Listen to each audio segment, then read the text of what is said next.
আসসালামু আলাইকুম। শবনমস kitchen and ব্লগে আপনাদের সবাইকে স্বাগত জানাচ্ছি বিফ কাচ্চি বিরিয়ানি তৈরির রেসিপিটি দেখার জন্য। সাধারণত কাচ্চি বিরিয়ানি রান্না করতে গেলে অনেকগুলো ধাপ অনুসরণ করতে হয়, সেজন্য আমরা অনেকেই ভয় পাই যে না, এতগুলো প্রসেস মেনটেন করা সম্ভব না। কিন্তু একটু খেয়াল করলে দেখতে পাবেন যে খুব সহজ একটি পদ্ধতি।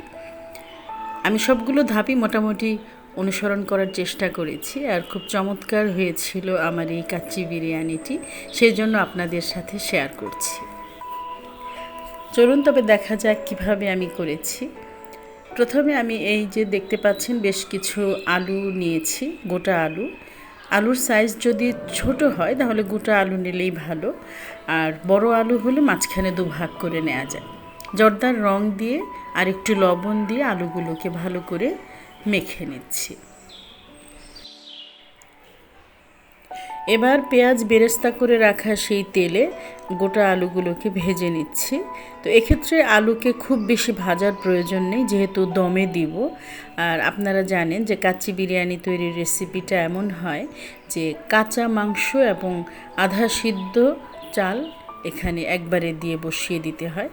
তো প্রথমেই আমি এখানে 1.5 কেজি পরিমাণ গরুর মাংস নিয়েছি, আর সেই মাংসে 1.5 টেবিল চামচ আদা এবং 1.5 টেবিল চামচ রসুন বাটা দিয়ে দিলাম, আর 1 কাপ টক দই দিয়ে দিচ্ছি। এক্ষেত্রে এই যে মিশ্রণগুলো দিচ্ছি, এগুলো দিয়ে মাংসটাকে খুব ভালো করে মেখে নিতে হবে।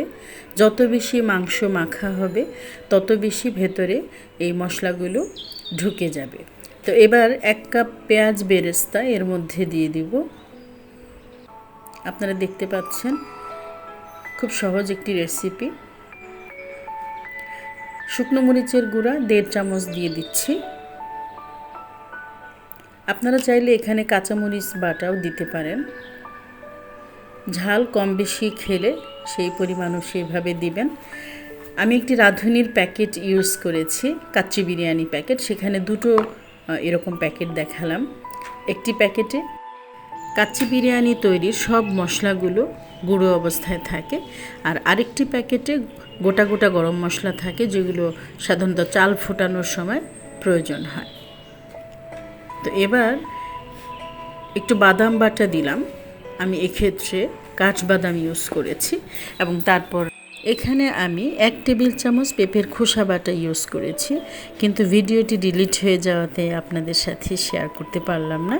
সেই সাথে আমি লবণ এবং জিরার গুঁড়াও দিয়ে দিলাম। পরিমাণ মতো লবণ দিয়ে 1 ঘন্টার জন্য মাংসটাকে ম্যারিনেট করতে দিলাম। আরেকটি বাটিতে আমি 1 কাপ ঘন দুধ নিয়েছি, কুসুম গরম দুধ। তার মধ্যে জাফরান দিয়ে ভিজিয়ে রাখছি, এবং কেওড়া জল আর গোলাপ জলও এর সাথে মিলিয়ে রাখলাম। শাহি ফ্লেভার আসার জন্য কাচ্চি বিরিয়ানিতে আমি এই দুধের সাথে এই উপকরণগুলো মিলিয়েছি, সাথে ঘিও দিয়ে দিয়েছি যাতে ঘিটা গলে যায়, সেই জন্য কিন্তু আমি কুসুম গরম দুধটা নিয়েছি। এখন সেই ম্যারিনেট করা মাংসের মধ্যে অল্প অল্প করে এই উপকরণটি দিয়ে দিলাম। এবার চলে আসলাম চালে। পোলাওয়ের চাল আমি নিয়েছি। যদি বাসমতি চাল নিতাম তাহলে হয়তো বা আধা ঘন্টা ভিজিয়ে রাখতে হতো, কিন্তু আমি যেহেতু পোলাওয়ের নর্মাল চালটা নিয়েছি, কালিজিরা চাল, সেই জন্য আমি একটি পাত্রে আরেকটি প্যাকেটের যে মশলাগুলো ছিল, তেজপাতা, এলাচ, দারচিনি মিলানো, সেগুলো দিয়ে দিলাম। আর এই পানিতেই আমি হাফ সিদ্ধ করে নিব পোলাওয়ের চালগুলোকে। এবার সেই পাত্রে আরেকটি পাত্রে আমি সেই পোলাওয়ের চালগুলোকে হাফ সিদ্ধ করে নেব। আরেকটি প্যাকেটের যে গোটা গরম মশলাগুলো ছিল সেখানে দিয়ে দিয়েছি। এবার ফিরে এলাম সেই মাংসের প্রিপারেশনে। একটি ননস্টিকি প্যান নিয়েছি আমি, সেই প্যানে সেই ম্যারিনেট করা মাংসগুলো দিয়ে দিচ্ছি। কাচ্চি বিরিয়ানির ধাপগুলোর মধ্যে এটি আরেকটি ধাপ, যে সবগুলো মাংসকে এভাবে সুন্দর করে বিছিয়ে দিয়ে হালকা ভেজে রাখা আলুগুলোকে দিব। দেখতে পাচ্ছেন বিভিন্ন জায়গায় সেই আলুগুলোকে সেট করে দিচ্ছি। এক্ষেত্রে আলুগুলোকে খুব সিদ্ধ করার প্রয়োজন নেই, উপরে সাধারণত একটা কালার বসে যাওয়ার জন্য আমি যে জর্দার রঙটা ইউজ করেছিলাম সেটা বসে যাওয়ার জন্য হালকা ভেজে নিয়েছি।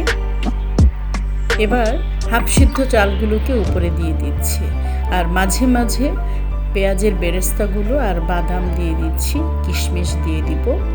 আপনারা চাইলে আরও অন্যান্য ইনগ্রেডিয়েন্টসগুলো দিতে পারেন, আপনাদের পছন্দের কিছু বাদাম যদি থাকে আপনাদের ইচ্ছা মতো। এবার সেই কেওড়া আর গোলাপ জল মেশানো, ঘি মেশানো সেই দুধ আমি বিভিন্ন জায়গায় দিয়ে দিচ্ছি, একবারে ঢেলে দিচ্ছি না, কারণ এই জাফরান মেশানো দুধটা বিভিন্ন জায়গায় দিলে একটি শাহি ফ্লেভার সব দিকে ছড়িয়ে পড়বে, সেই জন্য। এবার পেঁয়াজের বেরেস্তা, কিশমিশ দিয়ে দিচ্ছি আর বাকি মিশ্রণটুকু দিয়ে দিচ্ছি। খুব ভালো করে বিভিন্ন জায়গায় ছড়িয়ে ছড়িয়ে দিচ্ছি। এবার একটু কেওড়া জল দিয়ে ঢেকে দিয়ে দমে দিয়ে দিচ্ছি এই বিরিয়ানিটি।